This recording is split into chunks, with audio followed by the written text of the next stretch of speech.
Okay, good evening. This is Professor David J. De Los Reyes.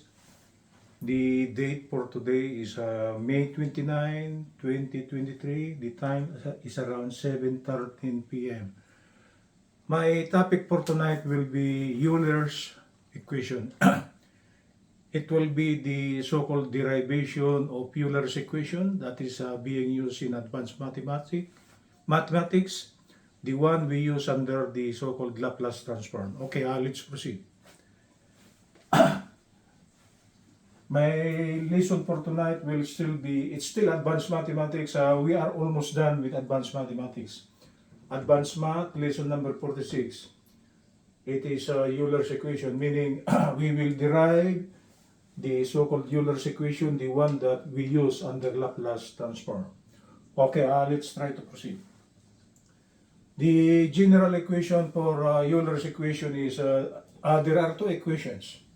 That is, e raised to plus j theta is equal to cosine of theta plus j sine of theta.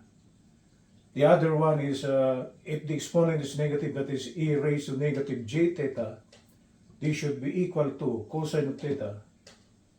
If this is minus, this should be minus j sine of theta here. J is actually the so-called imaginary part.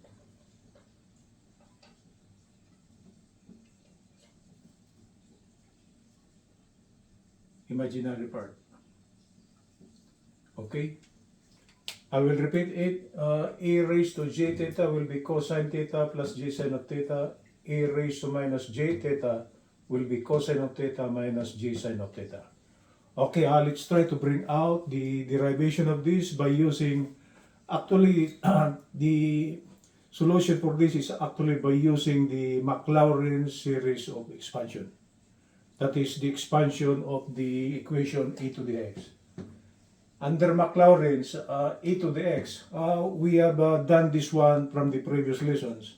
Okay, one of the example problems is actually the derivation of e to the x as a function of x by using Maclaurin's, and what comes out, I will repeat it for tonight, it will be e to the x is actually 1 plus x squared over 2 factorial plus x cubed over 3 factorial plus x to the 4th over 4 factorial plus x to the 5th over 5 factorial, and so on.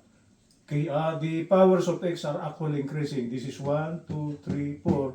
So even the factorial under the denominator is increasing in number. This is 2 factorial, 3 factorial, 4 factorial, 5 factorial. So this 5 here corresponds to this 5. Okay? So that is the equivalent of e to the x by using Maclaurin's series of expansion. So by using this equation here, we will derive the two equations under Euler's equation, which is this one and this one.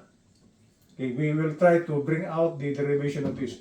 Why under Euler's equation, a raised to plus j theta is cosine plus j sine, and a raised to negative j theta will be cosine of theta minus j sine of theta.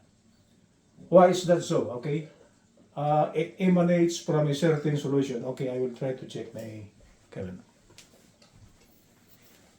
Oh, it's fine. Okay, let's proceed.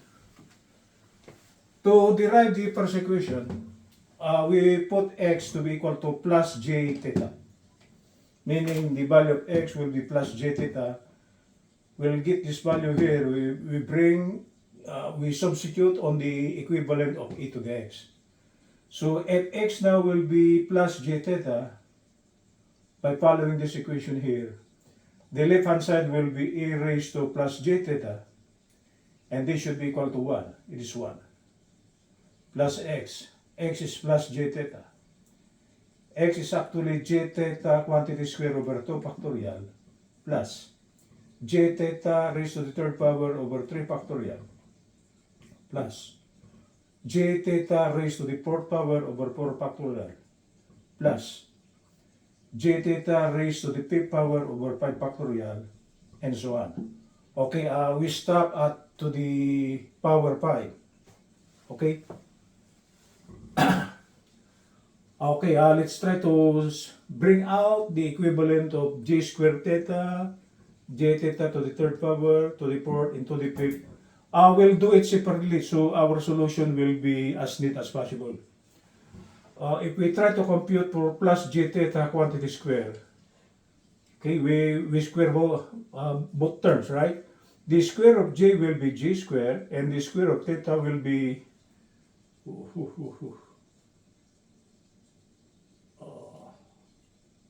j theta.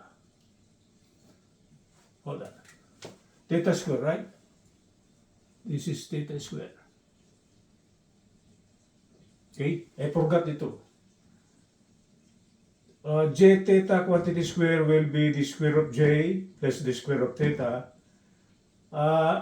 J square is actually equal to minus 1, right? So we will replace j square by minus 1. Then this is still to the second power. So what comes out for j theta quantity square will be negative theta square, right? Right? Okay, let's go to the third power, this one. J theta raised to the third power, we'll do it separately. J to the third power can be written as the product of j times j square times theta cube, right? Then we will replace j square by minus 1. So j times minus 1 times theta cube, a plus j times minus 1 will be minus j theta cube. So meaning if we try to raise this to the third power, the equivalent will be negative j theta cube. Okay, for j theta to the fourth power, j theta to the fourth power, it will be j to the fourth power can be written as we use laws of exponent. A g square, again quantity square, and theta to the fourth power will be theta to the fourth power, right? We will replace j square by minus 1, so this is minus 1 all quantity square times theta to the fourth power. And negative 1 times negative 1 will be plus, right? So this is plus theta to the fourth. So if we try to raise this to the fourth power, the equivalent of that will be theta to the fourth power. How about j theta to the fifth power? This is plus. J theta to the fifth power will be the product of a j and a g square. Again, we square that one will be to the fourth, right? So 4 plus 1 will be 5.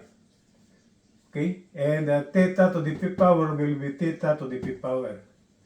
So this should be equal to j. G square, we will replace g square by minus 1. Again, quantity square times theta to the fifth power. Negative 1 square is actually plus, right? Times j. So what comes out will be plus j theta to the fifth power. Right? So we simplify these ones separately. So it's just a matter of taking the values, then put it back. So substituting. Therefore, a raised to plus j theta will be equal to, we'll follow this. It is equal to 1 plus x, which is plus j theta. Okay. This will be theta square. Theta square. The equivalent of this one. Okay, over 2 factorial. Minus j theta cube over 3 factorial. It is this. Theta to the fourth. So this is theta to the fourth over 4 factorial. The fifth one is actually plus j theta to the fifth power over 5 factorial. Right? Then we will combine all the real parts. The real parts are actually the terms without the j sign, right? So the real part will be this one here, plus this one, plus this one. No j. So we combine them as one. So this is 1 minus, this should be square. Okay? 1 minus theta square over 2 factorial plus theta to the fourth factorial close quantity. These are the real parts. And the imaginary parts are actually the terms with the j sign. This is with the j theta minus j theta cube plus j theta to the fifth power. So we will factor out j times the quantity theta. Okay, this is minus theta cube over 3 factorial, right? Right? What's next? Theta to the fifth over 5 factorial closed quantity. But again, if we try to recall cosine of theta, again, from Maclaurin series of expansion, cosine of theta is actually 1 minus theta square. Theta square over 2 factorial plus theta to the fourth over 4 factorial. Under Maclaurin's, this is x. For the meantime, we will replace that x by theta. So cosine of theta can be written as 1 minus theta square over 2 factorial plus theta to the fourth over 4 factorial. And for sine of theta, it's the same. The original x, we will replace it by theta. So sine of theta can be written as simply theta minus theta cube over 3 factorial plus theta to the fifth over 5 factorial. Okay? So if these equivalents are actually cosine and the second one is sine, so if we try to replace this first quantity here by this cosine of theta, what comes out will be a raised to plus j theta will be cosine of theta plus j sine of theta. That is formula number 1 under Euler's equation. It is this. That is a raised to plus j theta will be cosine of theta plus j sine of theta. Right?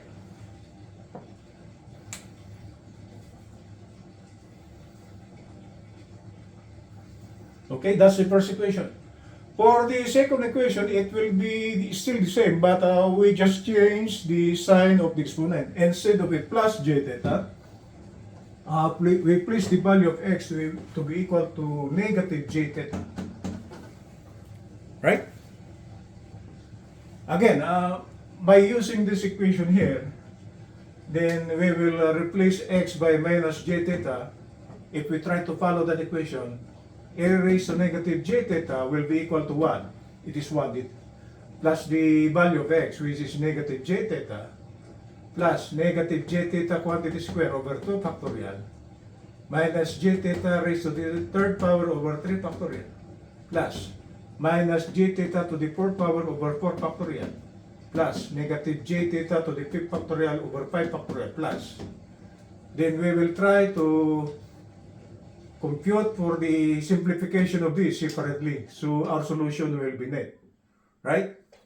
So negative j theta quantity square can be written as negative j quantity square times theta square.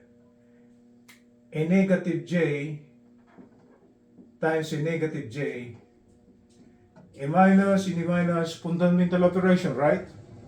A minus in a minus will be plus. And a j times j will be j squared. It is plus. Then we will replace j squared by minus 1. So what comes out will be g squared will be replaced by minus 1. We will replace this by minus 1. 1 times theta squared. So meaning negative j theta quantity squared is equivalent to negative theta squared. Right? J theta to the third power, it is the product of minus j times minus j quantity square. J to the first power, this is second power, so 2 plus 1, that will be 3, right? And theta to the third power will be theta to the third power. And again, you try to replace this by minus 1. Right? So negative j times minus 1 times theta cube. A minus j times a minus 1 will be plus j. This is now plus j theta cube. So minus j theta to the third power is equivalent to j theta to the third power. How about to the fourth, g to the fourth theta? Minus j theta to the fourth power will be negative g square times negative g square, 2 plus 2 will be 4, and theta to the fourth power will be theta to the fourth power. We will replace this by minus 1, right? And this one by minus 1. So a minus 1 times a minus 1 will be a plus, right? Okay? And theta to the fourth power times plus 1 will be theta to the fourth power. So meaning, minus j theta to the fourth power is actually equivalent to theta to the fourth power, plus it. Right? How about minus j theta to the fifth power? Minus j theta to the fifth power will be negative j times negative j square times theta to the fifth power. This is 2 plus 1, that will be 5. Then we will replace negative j square by minus 1 minus 1. So this is negative j times minus 1 times minus 1 times theta to the fifth power. There are 3 negatives, right? A negative 1 times negative 1 will be a plus 1. A negative j times a plus 1 will be negative j. So the simplification will be negative j times theta to the fifth power. Meaning, minus j theta to the fifth power is equivalent to minus j theta to the fifth. Okay? So, we do the simplification of this separately, and so it's now just a matter of substitution back to the equation. So, substituting, a raised to minus j theta will be equal to 1 minus x, which is minus j theta. Okay? Minus theta square over 2 factorial. This theta square here emanates from this. Right? We do it separately. The next one will be plus j theta cube. This is j theta cube. J theta cube over 3 factorial. The fourth one is actually theta plus theta to the fourth over 4 factorial. The last one is minus j theta to the fifth power over 5 factorial, and so on. Then combining all similar terms, all terms without the j sign is actually equivalent to the real part. And the real part is actually 1 theta square over 2 factorial, theta to the fourth over 4 factorial, closed quantity. Okay, these are the real part. And we combine all terms with the j sign, minus j. So we put a negative sign here, minus j. So open quantity. If this is minus j, the inside will be plus theta, right? It is it. Next one, it should be plus j theta cube, right? But there is a negative sign outside. So for this to be plus, the sign of theta cube inside will be negative. Negative theta cube over 3 factorial. Okay? This is minus. So if this is minus, the sign of the last one will be plus. Because a plus and a minus is a minus. This is plus theta to the fifth power over 5 factorial, closed quantity. And again, if you try to take the equivalent of this, it is actually cosine of theta. And the equivalent of the second quantity is actually sine of theta. This is sine of theta. So we will replace this by sine of theta. So the second equation under Euler's equation, that is a raised to negative j theta, is equivalent to cosine of theta minus j sine of theta. If this is minus, this should be minus. Okay? So this is the resulting second equation. That is, a raised to negative j theta will be cosine minus j sine of theta. I will repeat it. If this is plus, this should be plus. If this is minus, this should be minus. And we call this the Euler's equation. That's it, guys. That's the so-called derivation of Euler's equation, the one we use under Laplace transform under the calculation of circuit problems using Laplace transform. Okay, I will repeat it before we will go for tonight. The first equation is a raised to j theta is cosine plus j sine of theta. A raised to negative j theta will be cosine of theta minus j sine of theta. So for those of you who are taking up advanced mathematics, this is for you guys. If you want to subscribe to my channel is at youtube.com/@proofdavidj de los Reyes. And if you want to share it, please click share. These are the derivation of the Euler's equation being used under advanced mathematics. Good evening from Los Angeles.